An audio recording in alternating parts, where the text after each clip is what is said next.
Good morning, everybody. It's Jane Johnston of the Bar Hill Group at RE/MAX Camosun.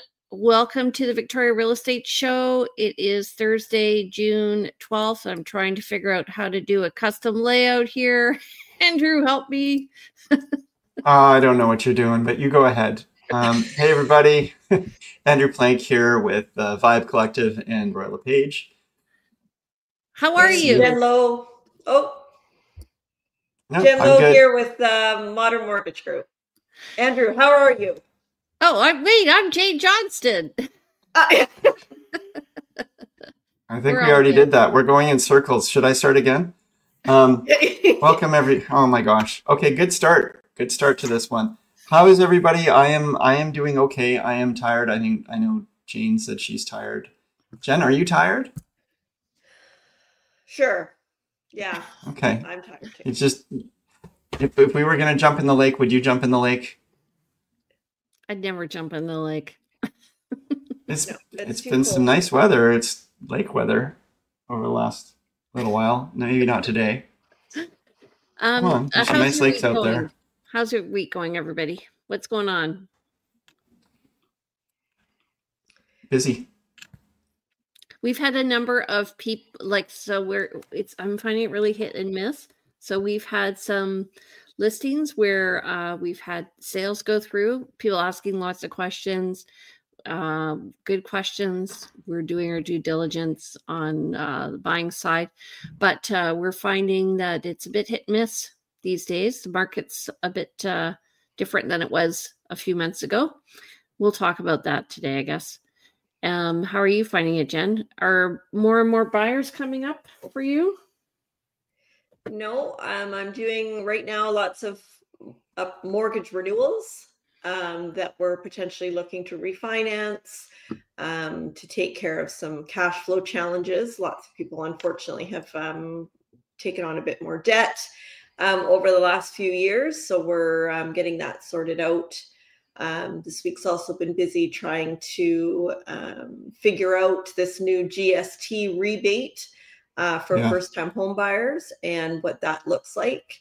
Right now, there's a bit of confusion as the rebate, it's a rebate. So, which means then that you cannot finance the GST with your mortgage.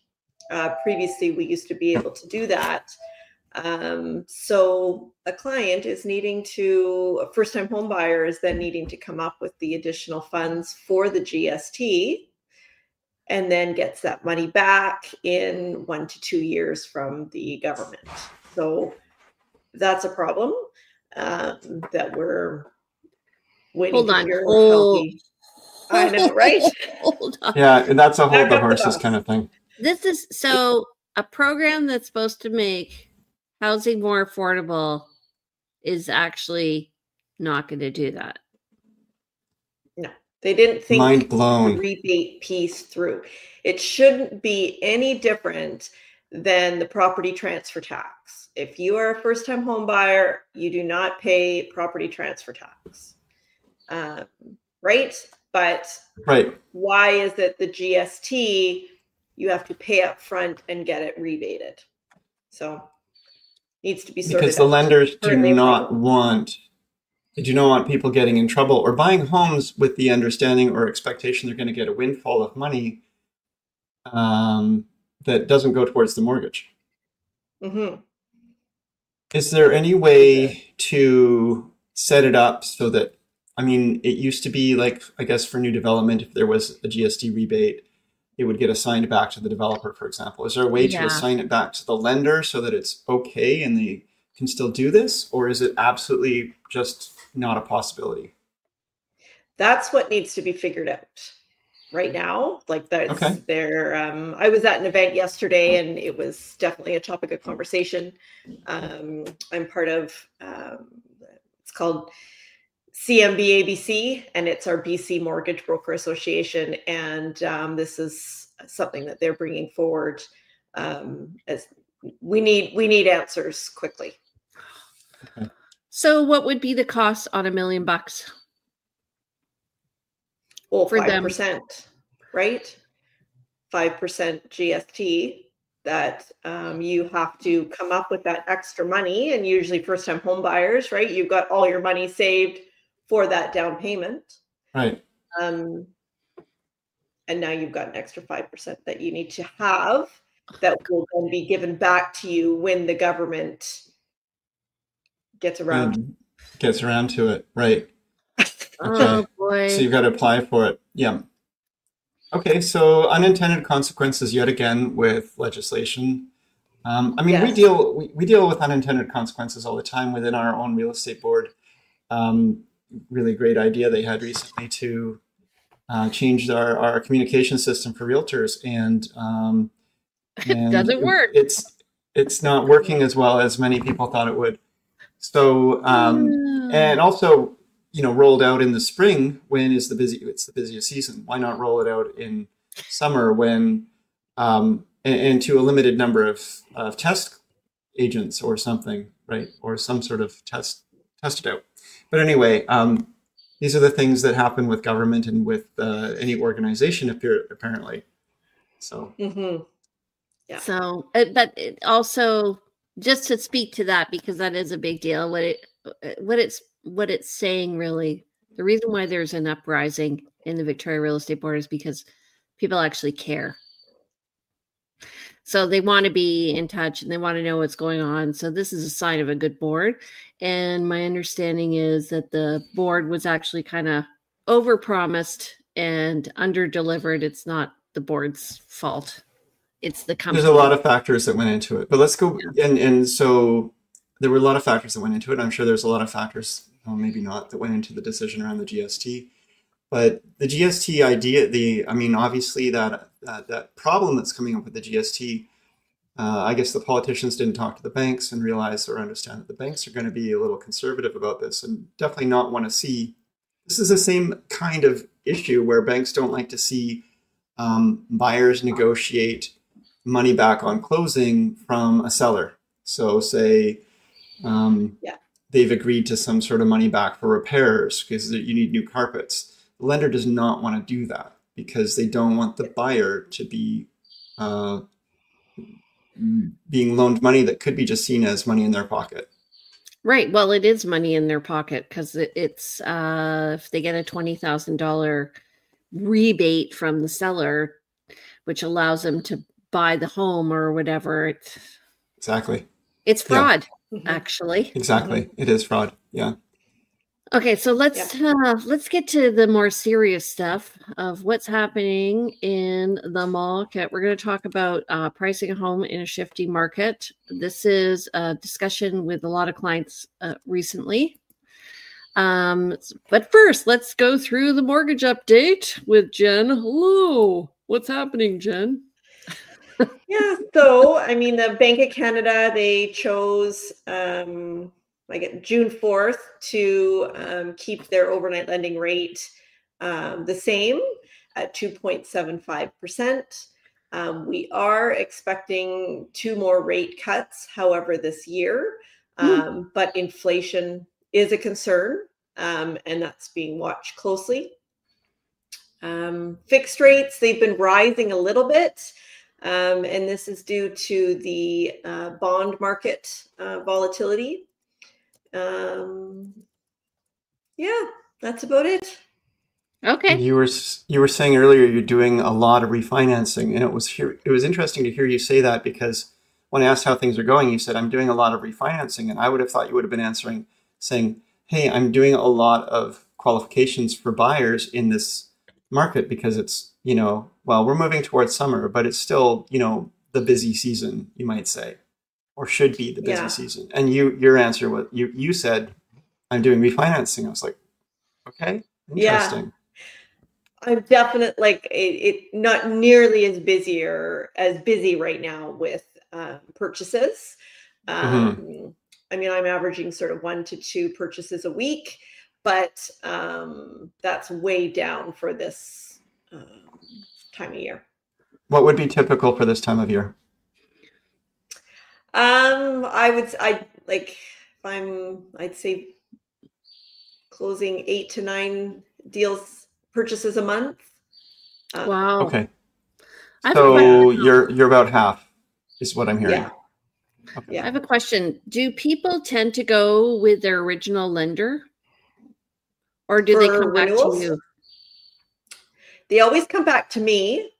And what I'm doing is I'm comparing what their current lender has provided, and I'll let people know whether it makes sense to sign on the dotted line and just do a straight renewal. Or it's also an opportunity to have that conversation. Does it make sense to extend the lifetime of your mortgage to help with cash flow?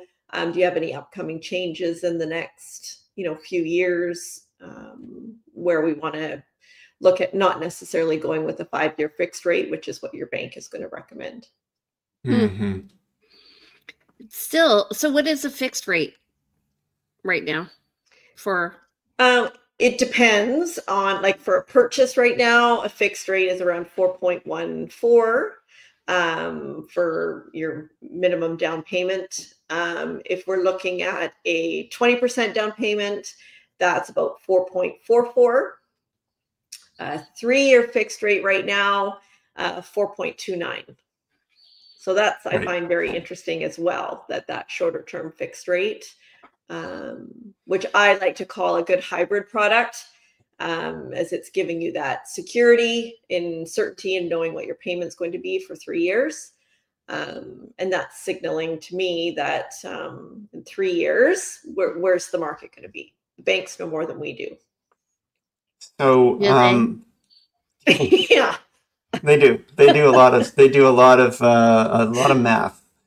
Yeah. So I want to touch on something you said, and that was for the, let's say, a less than 20% down, the rate is, I think, maybe about 20 basis points or more. Better. And when someone is making, so why, other than, so you're going to be paying CMHC fees or Genworth or whatever, you're going to be paying fees to the insurer.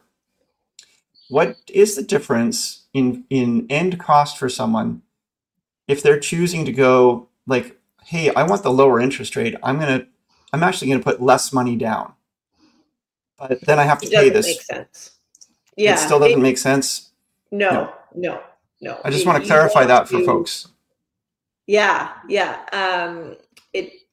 Right now with the current spread, with the insured rate versus the uninsured rate, it does not make sense to pay the premium, because the premium is like $15,000-$16,000, let's just say, on $500,000. So no, it definitely. And that tacks on to your mortgage as well. So any savings in interest is taken up in the fact that you're paying interest on a larger amount as well. Do you have a spreadsheet that you share with clients that you just say, okay, here's the loan amount, here are the different strategies, and here's what you're going to be paying over time, immediately and over time? Yes, I actually have an app that if I should send to both of you if you don't have it. But yes, it basically, like, you can do mortgage comparisons up to 5. We can compare up to 5 different mortgages. I'm happy to set it up and help clients as well. But if people want to just play around with it, that's an option too. Nice. Okay. That's awesome. If anybody wants Jen's mortgage app, please put a note in the chat, or please send a message to Jen directly. JenLowe.ca. Right. Okay. Thank you, Jen. Yeah, no problem. All right. So 7-day Victoria Market Watch. Andrew, go ahead. Yeah, in the last 7 days, we've had 394 new listings come online. It's a little up again over the past week. 382 was the week before. The new properties going pending, 212 properties went pending, quite a higher number than the 136 the week before. Price decreases continue to rise. We're up over 200 at 222 in the last 7 days versus 167 the week before. And 43 properties expired in this last week as opposed to 74 the week before. Oh, sexy. Thank you, Andrew. Isn't that great? And the list to sale ratio this week was 53.81%, and that's up over last week, which was 35.60%. So we're seeing a little uptick in the market, which is reflected in the number of pending sales. Yes. Okay, so compared year over year, month to date statistics, this month we've had 185, so that's up to the 12th. Sorry, no, that would be up to the 9th, so that's pretty good compared to 661 for the month of June in 2024. We're at 427 new listings so far this month. That's compared to 1495 for last June.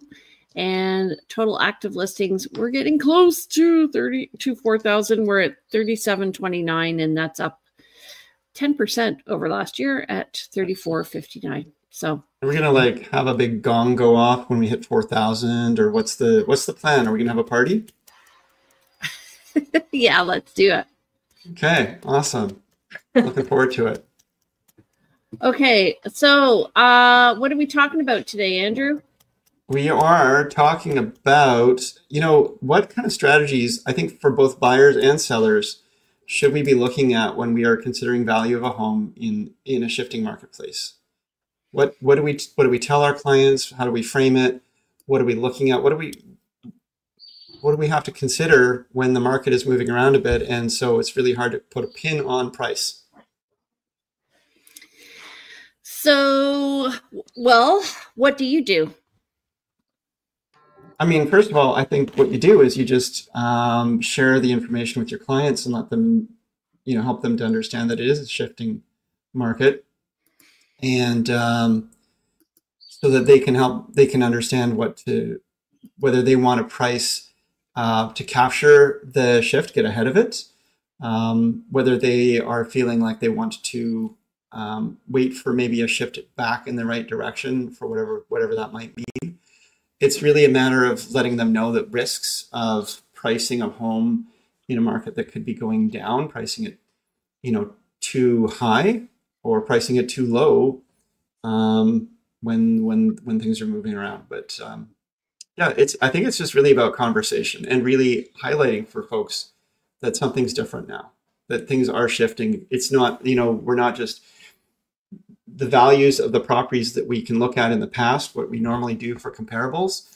We can normally say, if the market's been even and all things being equal, these ones that sold that are very comparable to yours, there's a good chance a buyer will come along and pay a similar price. But with things starting to shift, we need to look at other strategies and maybe consider the benefits of actually pricing lower in order to get more in the long run.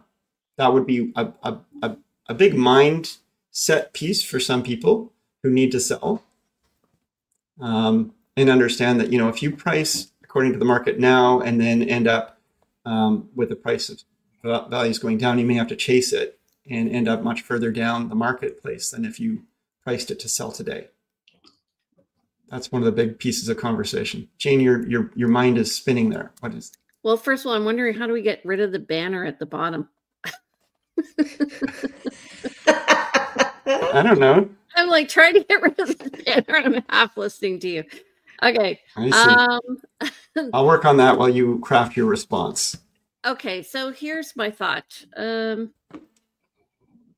So first, I've been having lots of conversations like this recently with clients, and you can get in a case of analysis paralysis with your clients wondering what you should be listing at.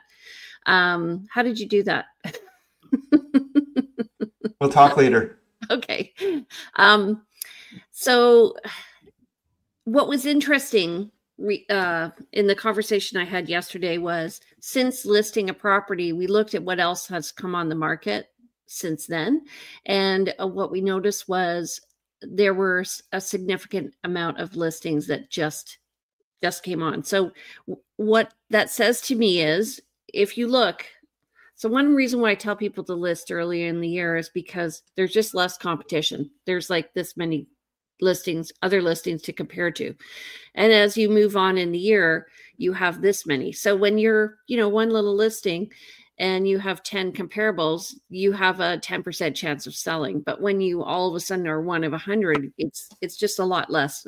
The chances of you selling for what you want are, because people have choice. So what I was saying was, when, you know, people are looking and they see there are 10 properties that meet their criteria and they get to see all 10, then they don't feel the buyer doesn't feel the urgency. The seller, on the other hand, is looking, okay, well, I listed, here was what was for sale when I listed.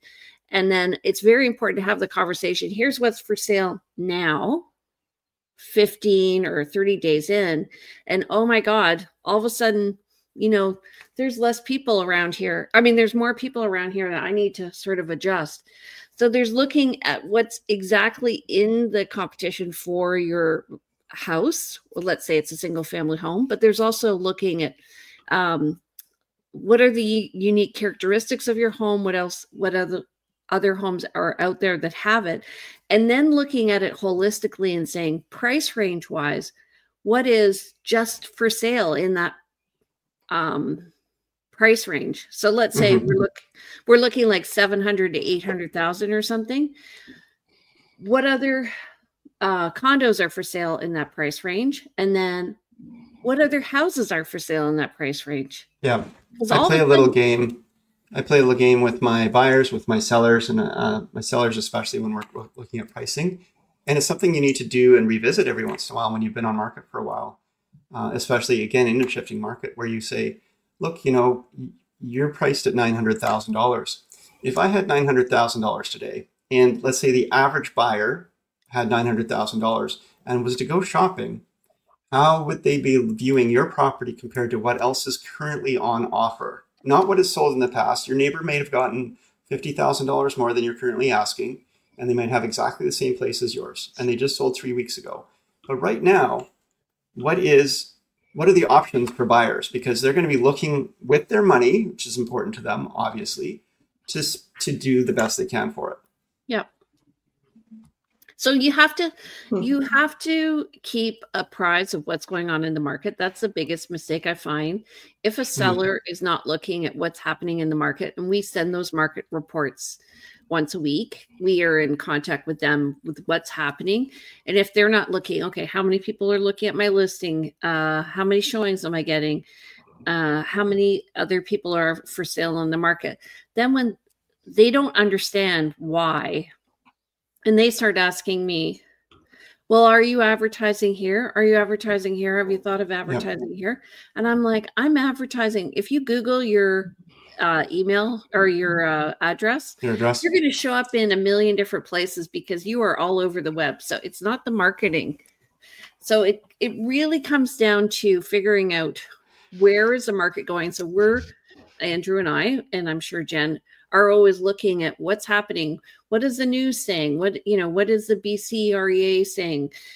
What is the Victoria Real Estate Board saying? What are other realtors saying? We go to parties and we're totally boring because we all talk real estate. How's it going for you? Those are fun parties. I think that we need to talk. I mean, there's a balancing act here too, because there's also sometimes all the doom and gloom messaging that comes up, and consumer sentiment is something we really need to take seriously. But there are micro markets, there are things that can happen, and part of our job too, I mean, is helping our clients understand this too shall pass, or the difference between this too shall pass. Okay, there's been a bit of a blip in the market. It's very likely to come back. You're probably okay to hold, stay on target. But on the other hand, everything's kind of telling us that this could be a long-term shift, and you may want to get ahead of this because otherwise you may not end up not even being able to sell. Yeah, I mean, so I find it interesting when we're talking about interest rates, because I find whenever there's a lowering of an interest rate, there's a bit of optimism in the market. And and so the fact that there haven't been interest rate announcements lowering has kind of stopped people. But then I think, we're still at a really good interest rate if we compare to the regular world like 5 years ago, 6 years ago. So I just think sometimes it's just a mental shift that has to happen. And it can also be seasonality. So it can be, it's the time of year that you have to look at what is the overall activity of the market that's happening. Like, are we really in a spring market? It feels like we were in a spring market. We had an early spring market. It feels like we hesitated. Feels like it bumped up a bit over the last few weeks. And that like May was slow. Right. And then it feels like it's bumped up again. And it's kind of like sitting on a pulse. You're going up and down, waiting. And part of it is, what is a product that you have that you're selling and you're talking about the micro market. And the thing about the micro market is that's a really almost impossible thing to predict or watch for. So I know people want to, list and get as much as they can for a home and try to, sell at the peak and then buy at the low, and, taking micro markets into account and so forth. It's like turning a large ship. Housing is not liquid. You list, it takes time to get it prepared, to get it up on market. You could miss out on a beautiful, maybe that one weekend you had 5 out of 10 buyers happen to be in town, and a bunch of properties come off the marketplace, and they're all there's a lot of competition for them. And then the next weekend, it's a long weekend. Everybody's at the beach. People are distracted, and you're not getting any kind of activity on your property. So it's impossible to really fully predict these things. It's interesting you say that, because I found the May long weekend quite busy this year, surprisingly. And then I'm wondering, it's Father's Day this weekend, and I'm wondering, should I do an open house or not? Am I going to get people? Am I not? Are people going to be together? Like, is it a good idea or not? It's really, so I was saying to my husband, like, we're always negotiating time and money, dates and money. Like sometimes the date for a purchase, I just sold a place and both the buyer and the seller wanted to complete in September. I'm like, this is a match made in heaven. How unusual is this? But it's, and those sellers who are becoming buyers are figuring the market's going to go down. So they're happy with a long closing because they want to buy in the down market in the fall. Right. And that is, actually, and that speaks to the pricing in a shifting market is, are you buying first and then selling? Are you selling first and then buying? Because if the market is shifting, there are strategies, especially important strategies around that, depending on which direction the market is going. So in a market that's rising, what do? Buy first or sell first? You buy first. Yeah, because you're going to get more for your home down the road. And so that can be hard for people who can't actually afford to buy first. But if you are in a financial position of being able to do that, you're more than likely going to benefit from that strategy. And the other way around, if the market's going down. So, the best position, which is such a hard position to be in, is to not have to sell or buy. You're selling or buying because you want to. It's a preference.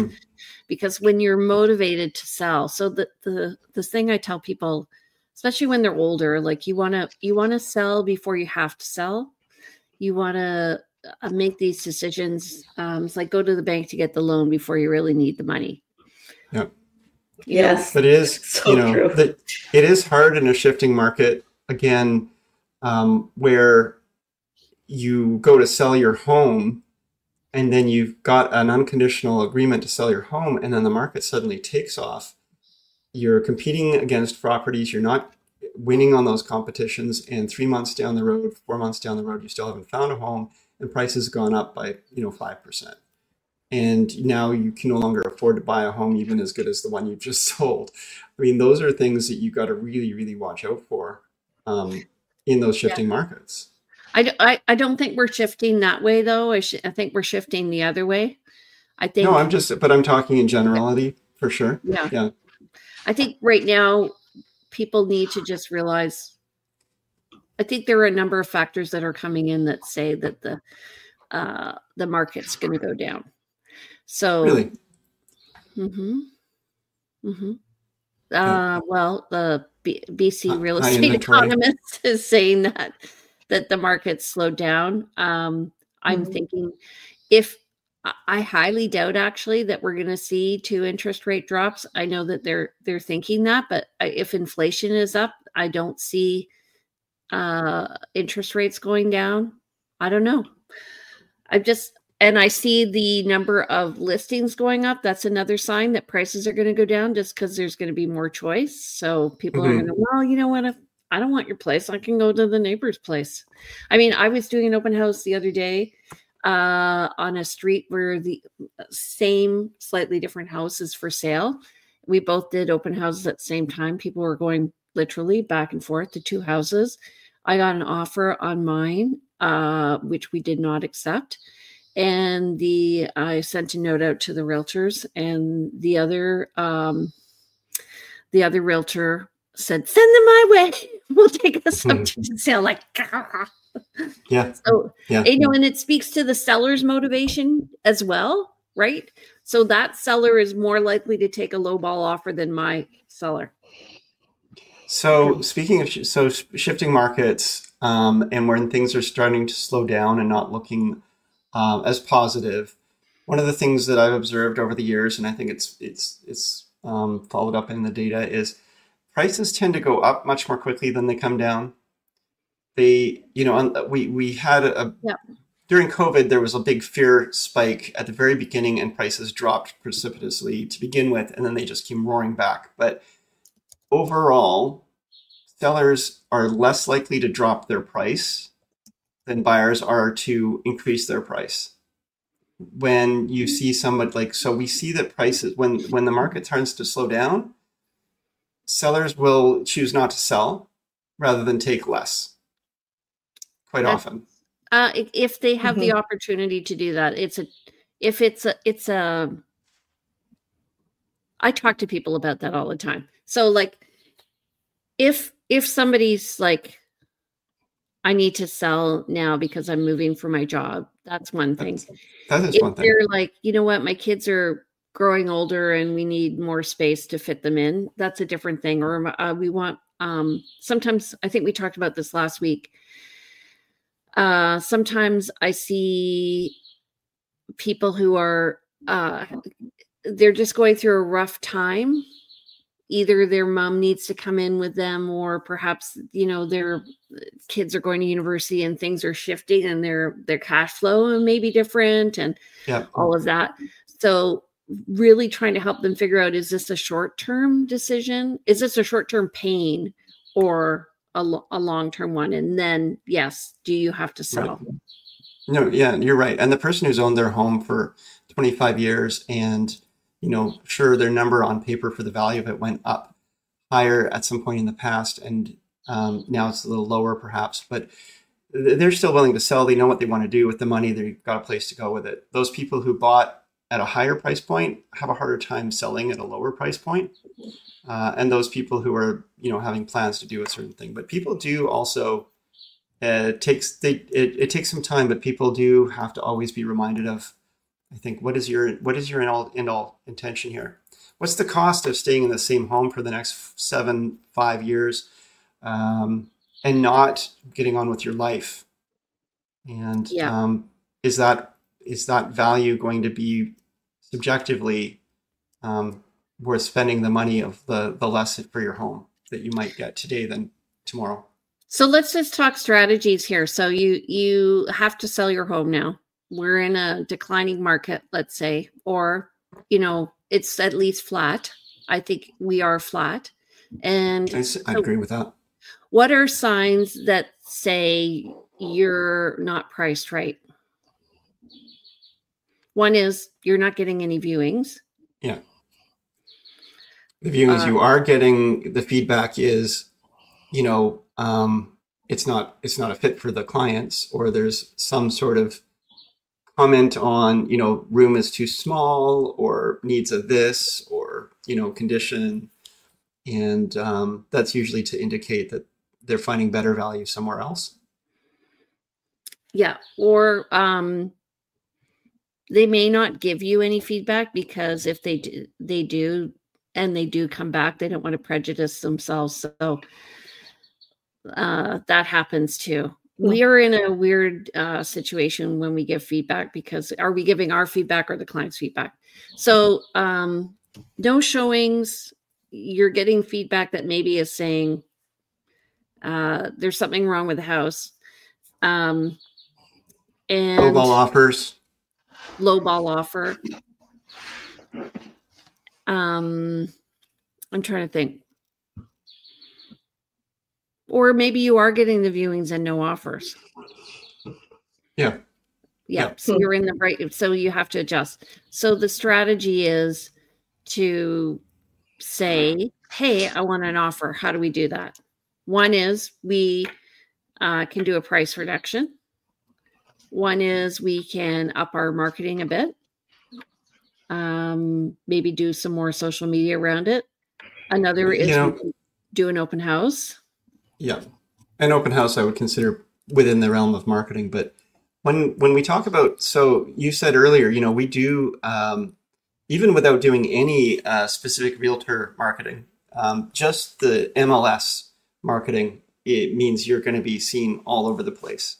And 90% of the people working with agents as buyers are going to be seeing your property. So doing additional marketing is helpful, but is that the lever that you are going to get the most bang for your buck on? And I would say sometimes it's about just rebranding the marketing, rebranding that home, really kind of wondering, okay, we've been marketing it as this kind of trying to attract these types of buyers, because this was the buyer we thought was going to be coming to this home. But maybe we're wrong. Maybe we want to talk to this kind of buyer who might have deeper pockets or have a different kind of, maybe there's more of them in the marketplace right now. So we need to get their attention. And that's where the rebranding comes in, plus the additional marketing. Yeah, so I often will change pictures around so that it shows up differently. And I'll change the comments around. I find, actually, I was talking to clients that it is helpful to do an open house because I was listening to what people were saying, and then I can edit the comments that way. Like, so many people came into this one listing and they're like, so where's the second floor? I'm like, there's no second floor. Yeah. It's a rancher. Yeah. But then I realized they were looky-loos who were driving by. Right. And so they weren't aware of the listing before they came to the open house. So right. So that's one comment, and you question it and you find that out, and then you don't make an emergency shift in your marketing. But if you had 3 people come in and say, where's the second floor? You might want to go back and look at your MLS listing and determine why people are thinking that.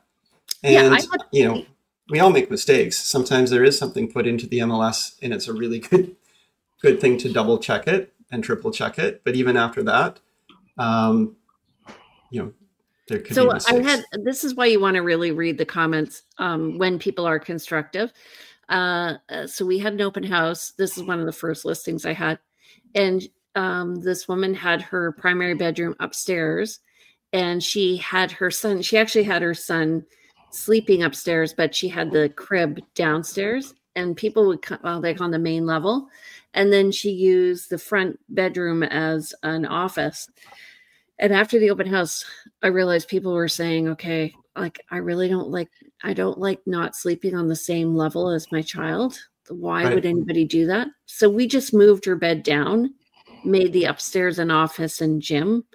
And all of a sudden the comments went away, and then the house sold. So sometimes having the open house just makes you aware of how people are perceiving it.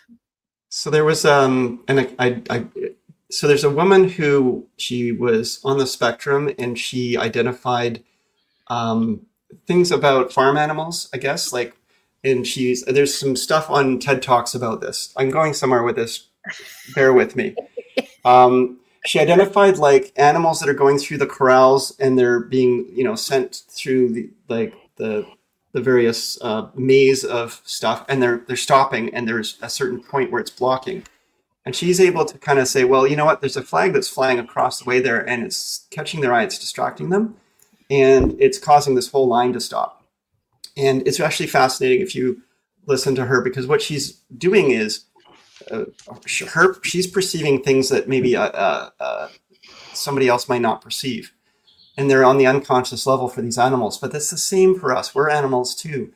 We're going through a home and you see something on the wall that the seller has put there that's a personal item. And suddenly they are going down some memory lane or having some emotional reaction to it, positive, negative, whatever it is. They leave and they're not thinking about the house. They're thinking about that event. And that's so true. That crib on the, 2 floors away from the main home, you're saying this person doesn't love their baby. You're saying this person is not a good person. I don't want to buy from this. Like, I don't even want to deal with these people. Yes. And it's just yeah. It's a great example because I remember going into a house and the top floor was pristine. It was beautiful. And downstairs it was a shite show. And that's a shite show is like a Canadian, a British version. Anyway, so I walk into this room and they have a squirrel like this. And yeah. All I can remember now, even 15 years later, is that squirrel. Right. Yeah. And we've all been through the homes that have like the taxidermy all over the walls or a lot of religious items all over the walls, or even just sexy photos in the bedrooms. Yeah. There's a lot of a lot. Okay. So let's just close this out. Yeah.